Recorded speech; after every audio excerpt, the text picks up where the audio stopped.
আমার ক্লাসে স্বাগত। আজকে আমরা ব্লাড গ্রুপিং নিয়ে আলোচনা করব। আজকে আমরা আমাদের যে হিউম্যান ব্লাড গ্রুপিং, সেই হিউম্যান ব্লাড গ্রুপিং নিয়ে আমরা আজকে আলোচনা করব। দেখো, যদি আমরা মানুষের অর্থাৎ আমাদের যদি ব্লাড গ্রুপিং নিয়ে কথা বলি, তাহলে কিন্তু আমাদের ব্লাড গ্রুপিংটা আমরা দুভাবে করে থাকি। একটা হচ্ছে যেটাকে আমরা বলি এবিও সিস্টেম বা এবিও ব্লাড গ্রুপিং।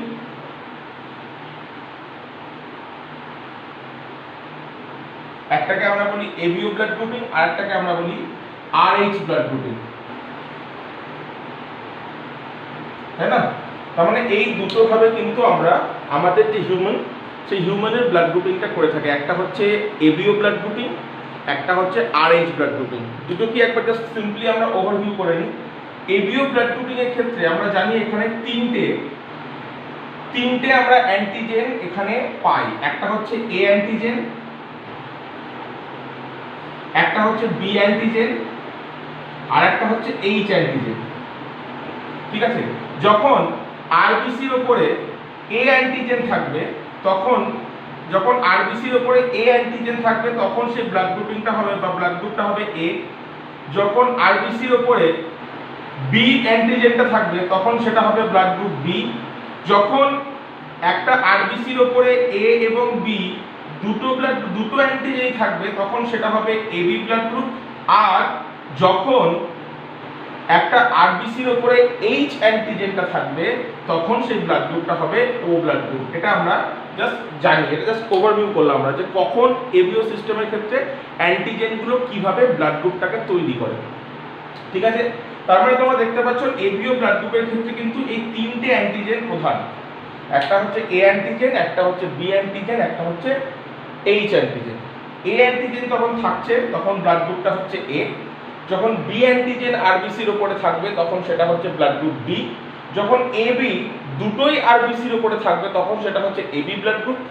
আর যখন এইচ অ্যান্টিজেনটা থাকবে তখন সেই ব্লাড গ্রুপটাকে আমরা বলি ও ব্লাড গ্রুপ। আমরা ডিটেলসে আসছি। এবার আসছি আরএইচ ব্লাড গ্রুপের ক্ষেত্রে। মনে রাখবে এই আরএইচ ব্লাড গ্রুপের ক্ষেত্রে আমরা 49টা অ্যান্টিজেন পাই। এখানে যেমন 3টে পাচ্ছিলাম, আরএইচ ব্লাড গ্রুপিং এর ক্ষেত্রে কিন্তু আমরা 49টা অ্যান্টিজেন পাই। যাদের মধ্যে যেগুলো সবথেকে গুরুত্বপূর্ণ সেগুলো হচ্ছে D, capital D small D, capital C small C, আর ক্যাপিটাল ই স্মল ই। এই 6টা অ্যান্টিজেনই কিন্তু সবথেকে বেশি গুরুত্বপূর্ণ এই 49টার মধ্যে। তার মানে আমরা যখন আরএইচ ব্লাড গ্রুপ করছি কোনো হিউম্যানের, তখন সেক্ষেত্রে কোন কোন অ্যান্টিজেন গুরুত্বপূর্ণ? এই 6টা অ্যান্টিজেন কিন্তু গুরুত্বপূর্ণ। ঠিক আছে? এদের মধ্যেও আবার এই পার্টিকুলার ডি অ্যান্টিজেনটা কিন্তু সবথেকে বেশি গুরুত্বপূর্ণ, এবং আমরা কিন্তু বেসিক্যালি এখন এই যে আরএইচ ব্লাড গ্রুপিংটা করব, এটা কিন্তু এই ডি অ্যান্টিজেনটার উপস্থিতি এবং অনুপস্থিতির ভিত্তিতেই করব। কিরকম? দেখো, যদি আরবিসির উপরে ডি অ্যান্টিজেন থাকে, যদি আরবিসির উপরে ডি অ্যান্টিজেন উপস্থিত থাকে তখন আমরা সেই ব্লাড গ্রুপটাকে বলি আরএইচ পজিটিভ ব্লাড গ্রুপ। বলতে পারলাম? যদি আরবিসির উপরে ডি অ্যান্টিজেনটা উপস্থিত থাকে তখন আমরা সেই ব্লাড গ্রুপিংটাকে বলি আরএইচ পজিটিভ ব্লাড গ্রুপ। আর যদি আরবিসির উপরে ডি অ্যান্টিজেন উপস্থিত না থাকে, যদি আরবিসির উপরে ডি অ্যান্টিজেন উপস্থিত না থাকে তখন আমরা সেই ব্লাড গ্রুপটাকে বলি আরএইচ নেগেটিভ ব্লাড গ্রুপ। বুঝতে পারলাম? অর্থাৎ একটা আমি জাস্ট উদাহরণ দিচ্ছি যে কখন কখন এ পজিটিভ এবং কখন এ নেগেটিভ ব্লাড গ্রুপ হবে। যদি আরবিসির উপরে এ অ্যান্টিজেন এবং ডি অ্যান্টিজেন দুটোই উপস্থিত, যখন একটা ব্লাড গ্রুপের উপরে এ অ্যান্টিজেন এবং ডি অ্যান্টিজেন দুটোই উপস্থিত তখন সেই ব্লাড গ্রুপটা হবে এ পজিটিভ। আর যখন একটা আরবিসির উপরে শুধুমাত্র এ অ্যান্টিজেনটা উপস্থিত কিন্তু কোনো ডি অ্যান্টিজেন নেই তখন সেই ব্লাড গ্রুপটা হবে এ নেগেটিভ ব্লাড গ্রুপ। বুঝতে পারলাম? এইভাবে তোমরা বাকি যেই তিনটে পড়ে রইল আমাদের, অর্থাৎ বি, এবি এবং ও, সেক্ষেত্রে তোমরা নিজেরা কখন কখন বি পজিটিভ হবে, কখন বি নেগেটিভ হবে, কখন এবি নেগেটিভ হবে বা কখন ও পজিটিভ হবে, এটা জাস্ট তোমরা একবার প্র্যাকটিস করবে। আমি একটা দেখিয়ে দিলাম। যখন আরবিসির উপরে এ অ্যান্টিজেন এবং ডি অ্যান্টিজেন দুটোই উপস্থিত, তখন সেটা হচ্ছে এ পজিটিভ ব্লাড গ্রুপ। যখন আরবিসির উপরে শুধুমাত্র এ অ্যান্টিজেনটা উপস্থিত, ডি অ্যান্টিজেন নেই, তখন সেই ব্লাড গ্রুপটা হবে এ নেগেটিভ ব্লাড গ্রুপ। ঠিক আছে? তো এইবারে আমরা জাস্ট চলে যাব আমাদের যে ডিটেলসে যে আমাদের এবিও সিস্টেম, সেই সিস্টেমটার উপর। এবিও যে ব্লাড গ্রুপিং সিস্টেম সেটা কি, অর্থাৎ রক্ত কখন এ ব্লাড গ্রুপ হচ্ছে, কখন বি ব্লাড গ্রুপ হচ্ছে, কখন এবি ব্লাড গ্রুপ হচ্ছে, আর কখন ও ব্লাড গ্রুপ হচ্ছে। দেখো, এই টোটাল সিস্টেমটা দুটো ক্রোমোজোম কন্ট্রোল করে। একটা হচ্ছে ক্রোমোজোম নাম্বার 9, অর্থাৎ আমাদের যে 9 নম্বর ক্রোমোজোম আছে সেটা, আর একটা হচ্ছে আমাদের 19 নম্বর ক্রোমোজোম যেটা আছে সেটা। 9 নম্বর ক্রোমোজোমটাতে আসি। এই 9 নম্বর ক্রোমোজোমের উপরে একটা লোকাস আছে, যেই লোকাসটার নাম হচ্ছে ABO লোকাস। ঠিক আছে? এই লোকাসটাতে ব্লাড গ্রুপিং এর 3টে অ্যালিল অবস্থান করে। একটা হচ্ছে এ অ্যালিল, একটা হচ্ছে বি অ্যালিল, আর একটা হচ্ছে ও অ্যালিল। বুঝতে পারলাম? তাহলে এই এবিও ব্লাড লোকাসের উপরে ব্লাড গ্রুপিং এর 3টে অ্যালিল অবস্থান করে। এমনিতে যদি যখন আমরা জেনেটিক্স পড়েছিলাম, সেখানে দেখেছিলাম যে একটা ক্যারেক্টার দুটো অ্যালিল দ্বারা নিয়ন্ত্রিত হয়, তাই না? অর্থাৎ যখন দেখেছিলাম যে তলের জন্য বিশুদ্ধ লম্বার জন্য ক্যাপিটাল টি এবং বিশুদ্ধ পেটের জন্য স্মল টি। অর্থাৎ একটা ক্যারেক্টার কিন্তু দুটো অ্যালিল দ্বারা নিয়ন্ত্রিত হয়। অ্যালিল কি জিনিস? অ্যালিল হচ্ছে একটা জিনের যে বিভিন্ন রকম ফর্মগুলো আমরা পাই, যে বিভিন্ন রূপগুলো আমরা পাই, সেগুলো হচ্ছে অ্যালিল। একটা জিনের যে বিভিন্ন রূপ, সেটাই হচ্ছে অ্যালিল। তো এমনিতে আমরা দেখেছি ক্যারেক্টার সবসময় দুটো অ্যালিল দ্বারা নিয়ন্ত্রিত হয়, কিন্তু এখানে আমরা 3টে অ্যালিল পাচ্ছি। তাই এটা হচ্ছে জেনেটিক্সে আমরা একটা ব্যতিক্রম পাই, সেটা হচ্ছে মাল্টিপল অ্যালিলিজম। সেই মাল্টিপল অ্যালিলিজমের কিন্তু একটা প্রকৃষ্ট উদাহরণ হচ্ছে ব্লাড গ্রুপিং সিস্টেম। ঠিক আছে? যখন আমরা জেনেটিক্স পড়বো, তখন এটা আরো ডিটেইল আলোচনা করব। তো যাই হোক, তাহলে এই 9 নম্বর ক্রোমোজোমের ওপরে অবস্থিত যে এবিও লোকাস, এখানে 3টে অ্যালিল অবস্থান করছে, এ অ্যালিল, বি অ্যালিল এবং ও অ্যালিল। ওকে? আর 19 নম্বর ক্রোমোজোমের একটা লোকাস অবস্থান করে, যেই লোকাসটার নাম হচ্ছে এইচ লোকাস। এই এইচ লোকাসটা FUT1 জিন বা এটাকে এইচ জিনও বলে। এইচ লোকাসের মধ্যে যে জিনটা অবস্থান করে, সেই জিনটার নাম হচ্ছে FUT1 জিন, বা এটাকে আমরা এইচ জিন বলি। এর কাজ কি? এর কাজ হলো এই জিনটা একটা বিশেষ ধরনের এনজাইম প্রডিউস করে, যেই এনজাইমটার নাম হচ্ছে ফিউকোসাইল ট্রান্সফারেজ। সেই এনজাইমটার নাম হচ্ছে ফিউকোসাইল ট্রান্সফারেজ। এখানে ট্রান্সফার কথাটার মানে হচ্ছে কোনো একটা জিনিসকে একটা জায়গা থেকে অন্য একটা জায়গায় নিয়ে যাওয়া। তো এক্ষেত্রে এই এনজাইমটা কাকে ট্রান্সফার করবে, নামটা যদি আমরা ভালো করে দেখি, সেই নামটাতে আমরা দেখতে পাবো ফিউকোজ নামে একটা শর্করা আছে বা একটা কার্বোহাইড্রেট আছে। সেই কার্বোহাইড্রেটটাকে ট্রান্সফার করার কাজই হচ্ছে এই এনজাইমটা, ফিউকোসাইল ট্রান্সফারেজ। অর্থাৎ এই ফিউকোজ নামে একটা শর্করাকে কোথায় ট্রান্সফার করবে সেটা হচ্ছে এইখানে। দেখো, এইটা হচ্ছে একটা আরবিসি, অর্থাৎ এটা হচ্ছে একটা আমাদের রেড ব্লাড সেল, লোহিত রক্তকণিকা। সেই লোহিত রক্তকণিকার সারফেসে অর্থাৎ মেমব্রেনে একটা অলিগোস্যাকারাইড চেন লেগে আছে, তাই না? একটা অলিগোস্যাকারাইড চেন লেগে আছে। সেই অলিগোস্যাকারাইড চেনের মধ্যে আমরা কি পাচ্ছি? সেই অলিগোস্যাকারাইড চেনের মধ্যে আমরা 4টে মনোস্যাকারাইড পাচ্ছি। কি? Glucose, galactose, GluNAc. গ্লুন্যাকের ফুল ফর্ম হচ্ছে এন অ্যাসিটাইল গ্লুকোজ অ্যামিন। সেই গ্লুন্যাক পাচ্ছি এবং গ্যালাক্টোজ পাচ্ছি। ঠিক আছে? তাহলে আরবিসির সারফেসে বা সারফেস মেমব্রেনের সাথে আমরা একটা অলিগোস্যাকারাইডের চেন দেখতে পাচ্ছি। সেই অলিগোস্যাকারাইড চেনের সাথে এই ফিউকোসাইল ট্রান্সফারেজ উৎসেচকটা এই ফিউকোসটাকে গিয়ে এইখানে অ্যাটাচ করিয়ে দেয়।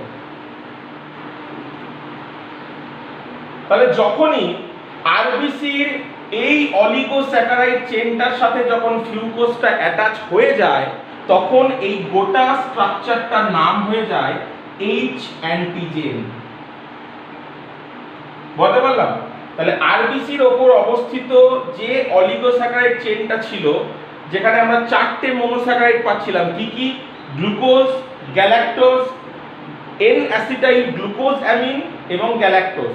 এই চেনটার সাথে 19 নম্বর ক্রোমোজোমের এইচ লোকাসে অবস্থিত যে এইচ জিন বা FUT1 জিন, এই জিনটা একটা উৎসেচক তৈরির মাধ্যমে কি করলো? এই উৎসেচকটা ফিউকোজ নামে একটা শর্করাকে অ্যাটাচ করে দিল এই অলিগোস্যাকারাইড চেনটার সাথে।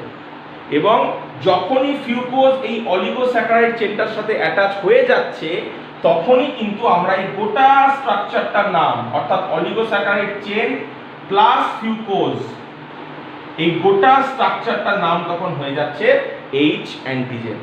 এইবারে আমরা, এটা ছিল তাহলে 19 নম্বর যে ক্রোমোজোমটা, সেই 19 নম্বর ক্রোমোজোমটার কাজ। এইবারে আমরা যেটা দেখব সেটা হচ্ছে ওই যে 9 নম্বর ক্রোমোজোমটা, সেই 9 নম্বর ক্রোমোজোমটা কিভাবে, অর্থাৎ ওই A, B এবং O অ্যালিলটা কিভাবে ফার্দার যে ব্লাড গ্রুপিং আমাদের সেটাকে সাকসেসফুল করছে। দেখো, তাহলে আমি একটু আগেই বলেছিলাম যে ABO লোকাসের মধ্যে 3টে অ্যালিল আমরা দেখতে পাচ্ছি, সেটা হচ্ছে O অ্যালিল, B অ্যালিল এবং A অ্যালিল। ঠিক আছে, এইবারে এই 3টে অ্যালিল কিভাবে ফার্দার ব্লাড গ্রুপিংটাকে এগিয়ে নিয়ে যাচ্ছে সেটা আমরা দেখব স্টেপ বাই স্টেপ। দেখো, আমি এখানে একটা এইচ অ্যান্টিজেনকে এঁকেছি। বারবার ওই অলিগোস্যাকারাইড চেনটা, অত বড় চেনটা না এঁকে আমি জাস্ট এই দাগটা দিয়ে আমি ওই অলিগোস্যাকারাইড চেনটাকে রিপ্রেজেন্ট করেছি এবং তার সাথে আমরা একটা ফিউকোজকে অ্যাড করে দিয়েছি। তাই যখন অলিগোস্যাকারাইড চেনের সাথে ওই ফিউকোজটা অ্যাড হয়ে যাচ্ছে আমরা জানি তখন সেটার নাম হয়ে যায় এইচ অ্যান্টিজেন। তাই এখানে আমরা 3টে এইচ অ্যান্টিজেনকে সিম্পলিফাই ভাবে এঁকেছি। দেখো, সিম্পল ভাবে। এইবারে আমি ধরলাম একজন ব্যক্তির দেহে এ অ্যালিলটা অ্যাক্টিভেট, একজন ব্যক্তির দেহে এ অ্যালিলটা অ্যাক্টিভেট, তখন এই এ অ্যালিলটা একটা এনজাইম তৈরি করে যার নাম হচ্ছে গ্যালন্যাক ট্রান্সফারেজ। গ্যালন্যাক ট্রান্সফারেজ, আমি একটু আগেই বললাম যে এস কথাটা, ASE, এই যে এস কথাটা যখনই কোনো জিনিসের নামের পিছনে অ্যাটাচ থাকবে চোখ বন্ধ করে ভেবে নেবে সেটা হচ্ছে একটা এনজাইম। এইবারে এখানেও এই এনজাইমটা ট্রান্সফারের কথা বলছে। কাকে? গ্যালন্যাক নামে একটা শর্করা। গ্যালন্যাকের ফুল ফর্ম হচ্ছে, একটু আগে আমরা যখন অলিগোস্যাকারাইড চেনে আমরা গ্লুন্যাক পেয়েছিলাম, অর্থাৎ এন অ্যাসিটাইল গ্লুকোজ অ্যামিন, এখানে গ্যালন্যাক পাচ্ছি, এন অ্যাসিটাইল গ্যালাক্টোজ অ্যামিন। তো এই গ্যালন্যাক ট্রান্সফারেজ যেটা এ অ্যালিল তৈরি করলো, সে এই গ্যালন্যাকটাকে ট্রান্সফার করে দিচ্ছে কোথায়? এইচ অ্যান্টিজেনের গায়ে। অর্থাৎ যখন এইচ অ্যান্টিজেনের সাথে গ্যালন্যাকটা অ্যাটাচ হয়ে যাচ্ছে তখন সেই এইচ অ্যান্টিজেনটা ট্রান্সফর্ম হয়ে যাচ্ছে কিসে? এ অ্যান্টিজেনে, তাই না?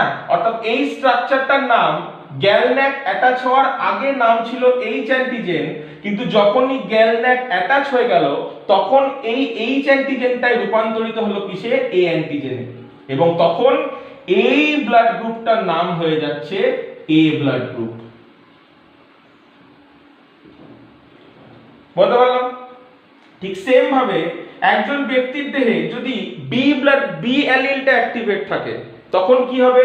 তখন এই বি অ্যালিলটাও একটা উৎসেচক তৈরি করবে বা এনজাইম তৈরি করবে যার নাম হচ্ছে গ্যাল ট্রান্সফারেজ।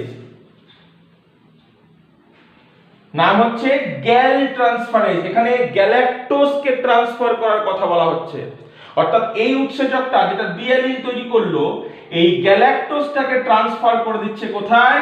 অর্থাৎ অ্যাটাচ করে দিচ্ছে কোথায়? এইচ অ্যান্টিজেনের সাথে। এবং তখন এইচ অ্যান্টিজেন যখনই গ্যালাক্টোজের সাথে যুক্ত হচ্ছে বা গ্যালাক্টোজটা যখন এইচ অ্যান্টিজেনের সাথে যুক্ত হচ্ছে তখন সেই অ্যান্টিজেনটা, এইচ অ্যান্টিজেনটা ট্রান্সফর্ম হয়ে যাচ্ছে কিসে? বি অ্যান্টিজেনে, এবং তখন এই ব্লাড গ্রুপটা হয়ে যাচ্ছে B blood group. B blood group. আর পড়ে রইল ও অ্যালিল, অর্থাৎ কোনো ব্যক্তির দেহে যদি ও অ্যালিলটা অ্যাক্টিভেট হয়, মনে রাখবে এই ও অ্যালিলটা কোনো রকমের এনজাইম তৈরি করে না, বা এনজাইম তৈরি করলেও কোনো কিছুকে ট্রান্সফার করবে এইচ অ্যান্টিজেনে, এরকম কোনো এনজাইম সে তৈরি করে না। তার জন্য ও অ্যালিলকে বলা হয় নাল অ্যালিল। নাল কথাটার মানে হচ্ছে নাই, যে কোনো রকমের এনজাইম তৈরি করছে না, সেই রকম অ্যালিলকে বলা হচ্ছে নাল অ্যালিল। কোন অ্যালিল? ও অ্যালিল। অর্থাৎ ও অ্যালিল যদি কোনো রকমের এনজাইম তৈরি না করে, তার মানে ও ব্লাড গ্রুপ, যে রক্তটা আমরা পাবো, যে আরবিসিটা আমরা পাবো, সেখানে কিন্তু শুধুমাত্র দেখো এইচ অ্যান্টিজেনটাই যুক্ত থাকছে, তাই না? কারণ ও অ্যালিল কোনো রকমের উৎসেচক তৈরি করছে না, তাই এইচ অ্যান্টিজেনের সাথে কোনো রকমের শর্করা অ্যাটাচ হচ্ছে না। এই রকম কন্ডিশন যখন থাকবে, অর্থাৎ যখন আরবিসির সাথে শুধুমাত্র এইচ অ্যান্টিজেনটাই যুক্ত থাকবে, তখন সেই ধরনের ব্লাড গ্রুপটা হয়ে যাচ্ছে ও ব্লাড গ্রুপ। ও ব্লাড গ্রুপ। অর্থাৎ এখানে আমরা তিনটে ব্লাড গ্রুপই পেয়ে গেলাম, এ, বি এবং ও। এইবারে প্রশ্ন হচ্ছে, যদি এবি ব্লাড গ্রুপের কথা তো এখানে বললাম না, তাহলে এবি ব্লাড গ্রুপটা কি হবে?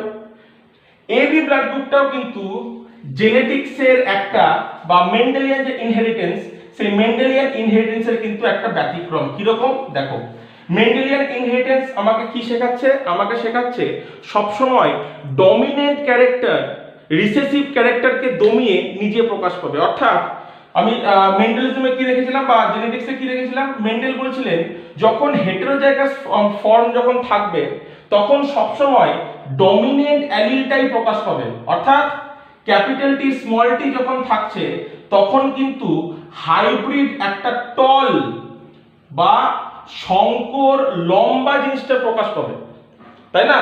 তাহলে সবসময় কিন্তু ডমিনেন্টটাই প্রকাশ পাবে। কিন্তু এক্ষেত্রে যদি আমরা ব্লাড গ্রুপিং এর ক্ষেত্রে দেখি, এখানে যেহেতু দুটো অ্যালিল আছে, আমি ডমিনেন্ট রিসেসিভকে ভাগ ভাগ করে নিলাম, সবসময় ডমিনেন্টটাই প্রকাশ পাবে আমি বললাম। কিন্তু এবিও সিস্টেমের ক্ষেত্রে আমরা দেখতে পেলাম এখানে কিন্তু তিনটে অ্যালিল আছে, তাই না? যেখানে মনে রাখবে এ আর বিটা হচ্ছে ডমিনেন্ট আর ওটা হচ্ছে রিসেসিভ। তার মানে যখন এ আর ও অবস্থান করবে, ঠিক আছে, তখন ধরলাম এটা এ ব্লাড গ্রুপ হবে। যখন বি আর ও অবস্থান করবে, তখন ধরে নিলাম ডমিনেন্টটাই প্রকাশ পাবে, অর্থাৎ বি ব্লাড গ্রুপ হবে। এটা সেম জিনিস, এটা মেন্ডেলিয়ান ইনহেরিটেন্সকে সাপোর্ট করে। কিন্তু যখন দুটো ডমিনেন্ট একসাথে থাকবে, তখন কি হবে? তখন কিন্তু দুটো ডমিনেন্টের কেউই প্রকাশ পাবে না, দুজন মিলিতভাবে কোঅপারেট করে তারা একটা নতুন ধরনের ব্লাড গ্রুপ সৃষ্টি করবে, সেটা হচ্ছে এ বি ব্লাড গ্রুপ। অর্থাৎ এখানে দুটো ডমিনেন্টস কোঅপারেট করে, তাই না? দুটো ডমিনেন্ট কোঅপারেট করে প্রকাশ পেল, তাই না? তার জন্য এই ধরনের ঘটনাকে বলা হয় কোডমিনেন্স, তাই না?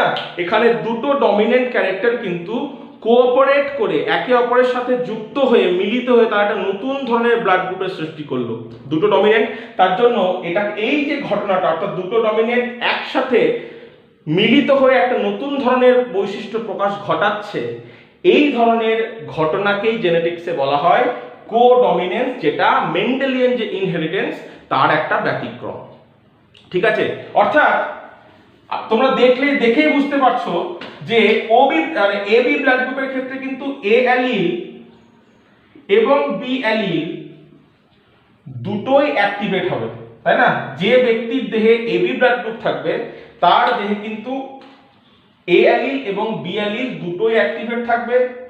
এ অ্যালিল তৈরি করবে কি, তোমরা একটু আগেই পড়লে, গ্যালন্যাক ট্রান্সফারেজ, আর বি অ্যালিল তৈরি করবে গ্যাল ট্রান্সফারেজ। অর্থাৎ আরবিসির গায়ে ফিউকোজ তো লেগেছিলই, অর্থাৎ এইচ অ্যান্টিজেনের সাথে গ্যালন্যাকও অ্যাটাচ হবে এবং গ্যালাক্টোজও অ্যাটাচ হবে, তাই না?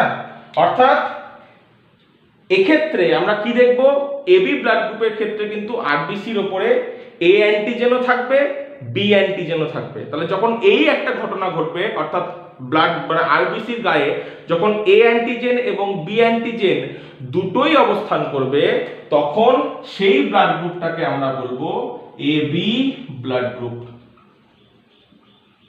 ঠিক আছে, তাহলে এটা ছিল আমাদের ওই যে এবিও ব্লাড গ্রুপ যেটা আমি বলেছিলাম, এটা হচ্ছে সেই এবিও ব্লাড গ্রুপটা। এরপরে আমরা একবার আরএইচ ব্লাড গ্রুপটা দেখব এবং সেখানে একটা বিশেষ ধরনের ডিসঅর্ডার আমরা দেখব যেটাকে আমরা বলি এইচডিএন, হিমোলাইটিক ডিজিজ অফ নিউবর্ন, অর্থাৎ নিওনেট, অর্থাৎ বাচ্চা ছেলেদের যে অ্যারিথ্রোব্লাস্টোসিস ফিটালিস যে রোগটা হয়, সেই রোগটা সম্বন্ধেও কিন্তু আমরা জানবো। তাহলে আর এই এতক্ষণ আমরা যেটা পড়লাম সেটা হচ্ছে এবিও ব্লাড গ্রুপ, কখন এ ব্লাড গ্রুপ হবে, কখন বি ব্লাড গ্রুপ হবে, কখন এবি এবং কখন ও ব্লাড গ্রুপটা হবে, সেটা আমরা এখন পড়লাম। কিন্তু এরপরেও যখন আমরা দেখতে পাচ্ছি যে ব্লাডের মধ্যে কিন্তু আবার ওই নেগেটিভ পজিটিভের ব্যাপারটা চলে আসছে, তখন আমরা যে জিনিসটা নিয়ে আলোচনা করব সেটা হচ্ছে আরএইচ ব্লাড গ্রুপ। অর্থাৎ আরএইচ ব্লাড গ্রুপ দু রকমের হয়, তোমরা জানো। একটা হচ্ছে আরএইচ পজিটিভ ব্লাড গ্রুপ, একটা হচ্ছে আরএইচ নেগেটিভ ব্লাড গ্রুপ। একটু আগে আমি বললাম 49টা অ্যান্টিজেন এই আরএইচ ব্লাড গ্রুপটাকে কন্ট্রোল করে, কিন্তু তাদের মধ্যে মাত্র 6টা আমার কাছে ইম্পর্টেন্ট। একটা হচ্ছে capital D small D, capital C small C এবং ক্যাপিটাল ই স্মল ই। এই 6টা দিয়ে কিন্তু আমাদের মেইনলি এই টোটাল কাজটা হয়ে যায়। এছাড়া যখন আরএইচ পজিটিভ এবং নেগেটিভের কথা আসে, এই 6টার মধ্যেও কিন্তু আমরা আবার এই যে দুটো, অর্থাৎ ডি, এই যে ডি অ্যান্টিজেন, এই ডি অ্যান্টিজেনটাকে নিয়ে আমরা মেইনলি কাজটা করব। ঠিক আছে, অর্থাৎ যখন আরবিসির উপরে ডি অ্যান্টিজেনটা প্রেজেন্ট থাকবে, যখন ডি অ্যান্টিজেন প্রেজেন্ট থাকবে আরবিসির উপরে, তখন আমরা সেটাকে বলবো আরএইচ পজিটিভ। এবং যখন ডি অ্যান্টিজেন আরবিসির উপরে অ্যাবসেন্ট থাকবে, তখন আমরা সেই ব্লাড গ্রুপটাকে বলবো আরএইচ নেগেটিভ ব্লাড গ্রুপ। ঠিক আছে, তো এইবারে ধরে নিলাম যে একজন মার ব্লাড গ্রুপে ডি অ্যান্টিজেন নেই, অর্থাৎ তার যে ব্লাড গ্রুপটা সেটা হচ্ছে নেগেটিভ ব্লাড গ্রুপ। আর এক ভ্রূণ, ওই যে মায়ের মধ্যে যে ভ্রূণটা আছে, যে এমব্রায়োটা আছে, যে ফিটাসটা আছে, সেই ফিটাসটার ব্লাড গ্রুপে আবার এই ডি অ্যান্টিজেনটা প্রেজেন্ট, অর্থাৎ সে কিন্তু পজিটিভ ব্লাড গ্রুপ। তাহলে এক্ষেত্রে একটা অ্যান্টিজেন অ্যান্টিবডি একটা সংঘাত ঘটবে। সেই সংঘাতের কারণে যে ডিসঅর্ডারটা বা যে অ্যাবনর্মালিটিটা আমাদের সামনে আসে, সেই অ্যাবনর্মালিটিটাকে বলা হয় এইচডিএন, হিমোলাইটিক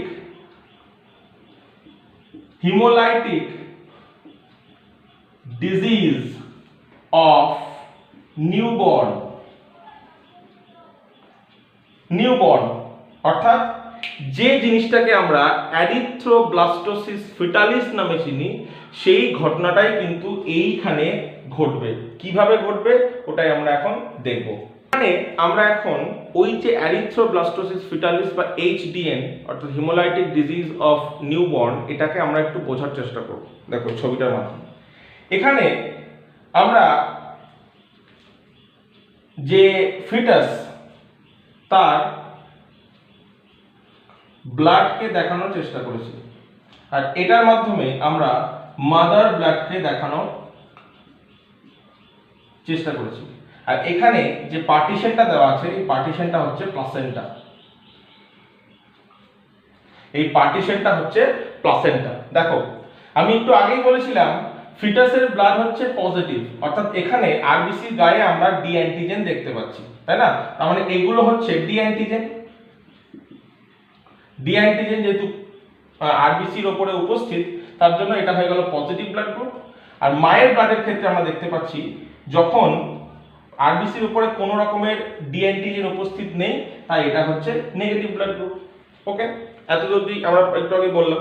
তো এইবারে ঘটনাটা কি হয়? এইবারে ঘটনাটা হচ্ছে যখন বেবি বার্থের যখন টাইম আসে, বেবি বার্থের যে টাইমটা আসে বা পার্টুরেশন যেটাকে আমরা বলি, ওই বেবি বার্থের টাইমে কি হয়, এই প্লাসেন্টাটা ব্রেক করে। এবং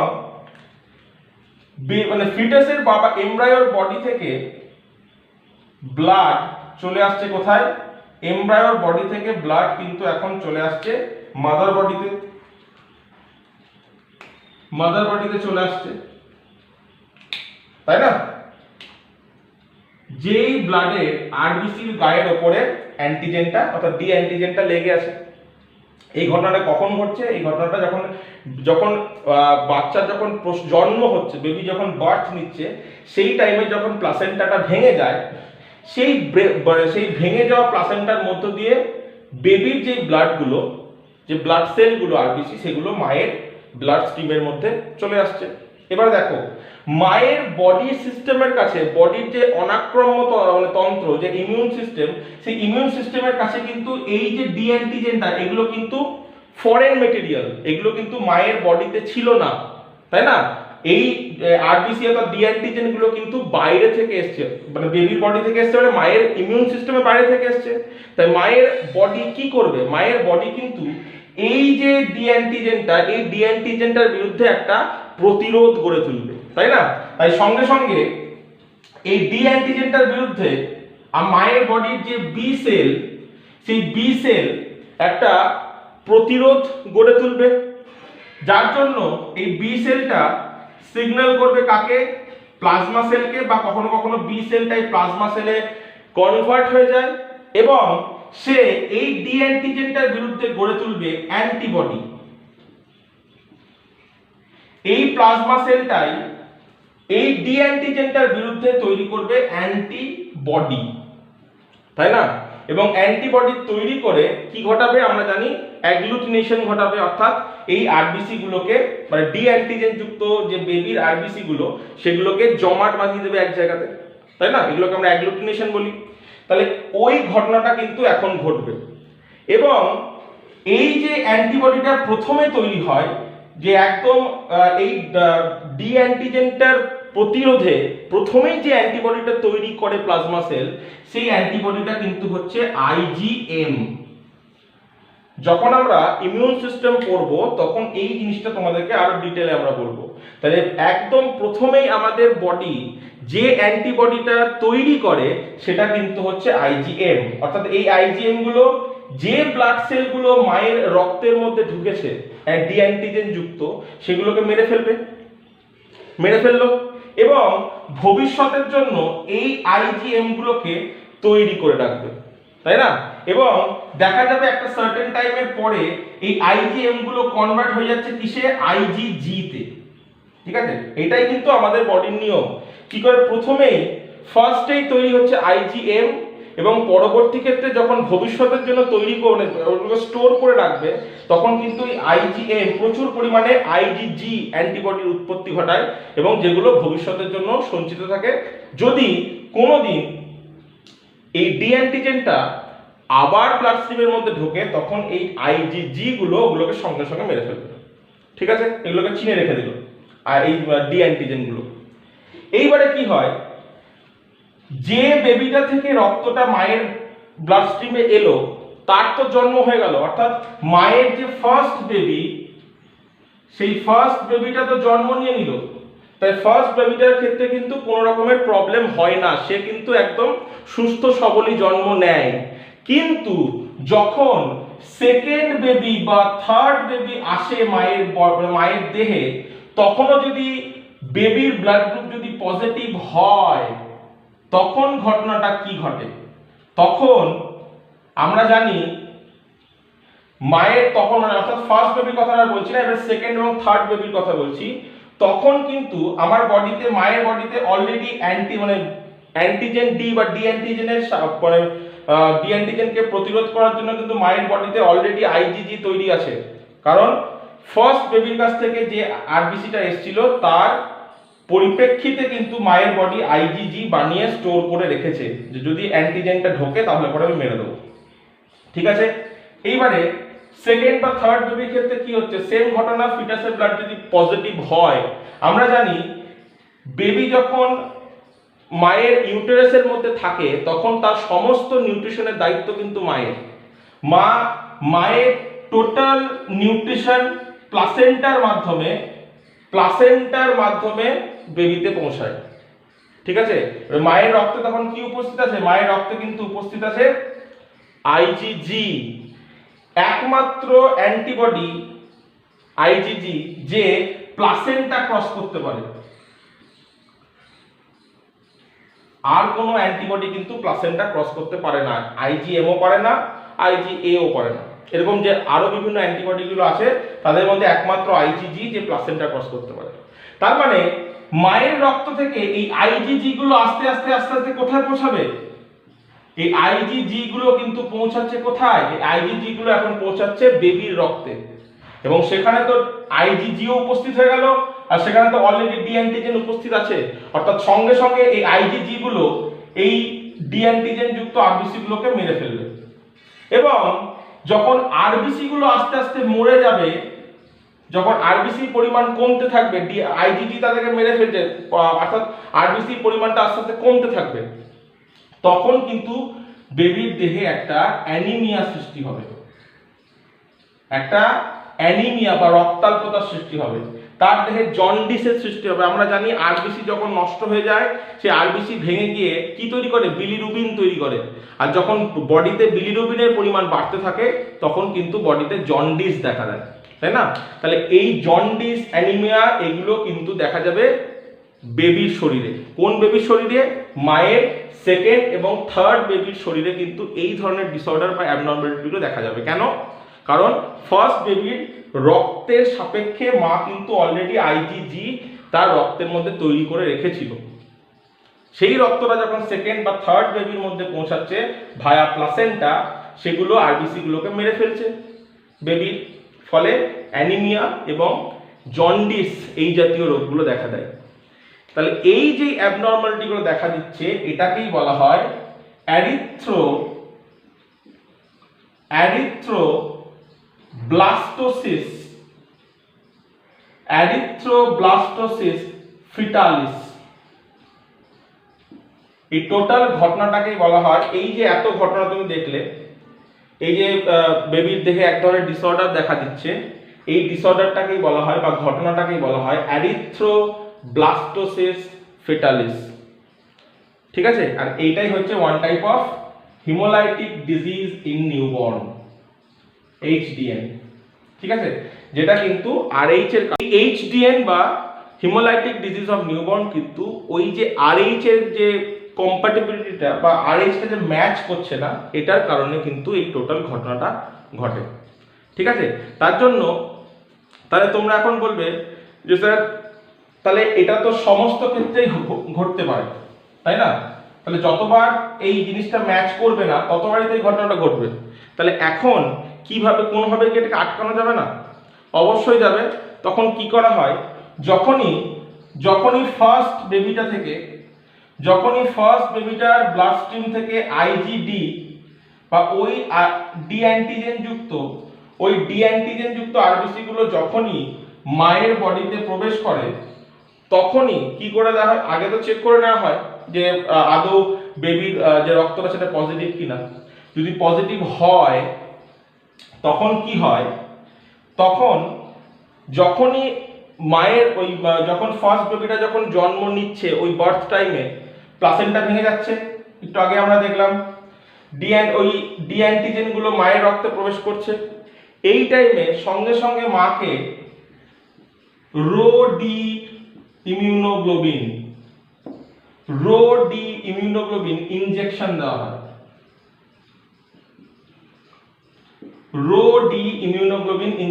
হয়। এগুলো হচ্ছে অলরেডি অ্যান্টি ডি ইনজেকশন দেওয়া হয়। যাই সঙ্গে সঙ্গে যখনই মায়ের বডিতে এই অ্যান্টি ডি ইনজেকশনটা দেওয়া হয়, মায়ের ইমিউন সিস্টেম এই অ্যান্টিজেনটার বিরুদ্ধে রেসপন্স করার আগেই এই অ্যান্টি ডি অ্যান্টিজেনগুলোকে মেরে দেয়। ফলে মায়ের বডি কোনোভাবেই ওই ডি অ্যান্টিজেনের ওপর কোনো রকমের প্রতিক্রিয়া গড়ে তুলতে পারে না।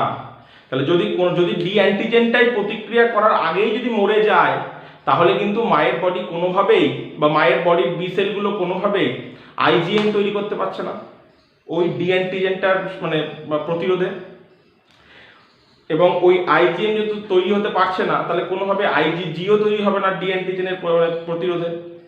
ফলে সেকেন্ড এবং থার্ড বেবির ক্ষেত্রে কিন্তু ওই আইজিজিগুলো আর পৌঁছাতে পারছে না বেবি অবধি, ফলে কোনোভাবেই তাদের ডি অ্যান্টিজেনগুলোকে বা আরবিসিগুলোকে আর ধ্বংস করতে পারছে না।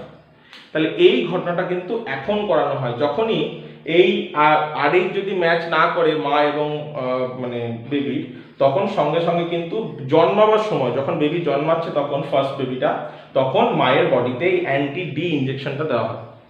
ঠিক আছে, তাহলে এটাই ছিল আজকে তোমাদের ক্লাস। আজকে আমরা টোটাল যে ব্লাড গ্রুপিং সিস্টেম সেটা নিয়ে আলোচনা করলাম, যে কখন এ বি এবং ও ব্লাড গ্রুপটা হচ্ছে, এই চারটে ব্লাড গ্রুপ হচ্ছে, কখন সেটা নেগেটিভ এবং পজিটিভ হচ্ছে সেটাও আমরা দেখে নিলাম। এবং ওই মানে নেগেটিভ পজিটিভ যদি ম্যাচ না করে, তাহলে মা এবং সন্তানের দেহে যে ডিসঅর্ডারগুলো হয় সেগুলো কিন্তু আমরা দেখে নিলাম, যেটাকে আমরা বলেছিলাম হিমোলাইটিক ডিজিজ অফ নিউবর্ন, যার উদাহরণ হচ্ছে অ্যারিথ্রোব্লাস্টোসিস ফিটালিস। ঠিক আছে, তো এটাই ছিল আজকে তোমাদের ক্লাস। যদি ক্লাসটা ভালো লেগে থাকে তো অবশ্যই লাইক করবে, কমেন্ট করবে এবং শেয়ার করবে। আর আমার চ্যানেলে যারা নতুন, যদি তোমাদের এই ক্লাসগুলো মনে হয় খুব হেল্পফুল, তো অবশ্যই চ্যানেলটাকে সাবস্ক্রাইব করতে ভুলবে না। Thank you.